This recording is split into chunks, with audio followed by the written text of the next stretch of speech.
நம்மளோட கட்சி வந்து 50 வருஷத்துக்கு மேல அரசியல் பண்றாங்க. ஆனா இத்தனை வருஷமா எதுவுமே மாறல. கட்சியோ, கட்சியோட கொடியோ, கட்சியோட சின்னமோ, நம்மளோட வாழ்க்கையோ இது எதுவுமே மாறல. ஆனா தலைவர் குடும்பம் நல்ல மாற்றம், முன்னேற்றம் இன்னும் பல தலைமுறைக்கு இல்ல தலைவா. 30 வருஷம் இல்ல, இன்னும் 300 வருஷம் ஆனாலும் இங்க எதுவுமே மாற போறதில்ல. நம்மள மாறும் விட மாட்டாங்க. நம்மகிட்ட மாற்றம் வராம நம்மள பத்திரமா அப்படியே பார்த்துப்பாங்க. ஏன்னா நம்ம முன்னேறினா அது அவங்க நல்லது இல்ல. என்ன கோவமா?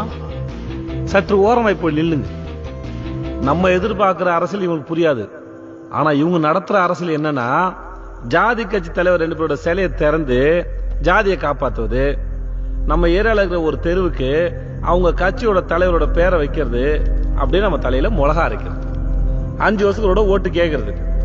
அதுக்கப்புறம் ஏதாவது பிரச்சனைன்னு ஒண்ணு வந்துச்சுன்னா, அதாவது இந்த வெள்ளம் வந்துச்சு, புயல் அடிச்சிச்சு, பிள்ளைங்க அன்றதுக்கு இடம் இல்லைன்னா இவங்ககிட்ட போய் கையேந்து நிக்கணும். ஐயா ஏதாவது பண்ணுங்க ஐயா, பிள்ளைங்க எல்லாம் நடு ரோட்ல நிக்குதுன்னு. எல்லாம் கர்ண பரம்பரை இல்ல, ஏதோ அவங்க அப்பா வீட்டு காசு எடுத்து நம்ம கையில குடுக்குற மாதிரி, நம்ம அரிசியும் பருப்பும் வாங்கும்போது கட்டின வரி பணத்துல அவனுங்க வாரி சுட்டிக்கினது போக மிச்சம் இருக்கிற பணத்தை நம்மளுக்கு கொடுப்பானு, அதுவும் எலும்பு துண்டு மாதிரி. அதான் நம்ம வாங்கிக்கிட்டு அவனுக்கு போஸ்ட் அடிக்கணும்.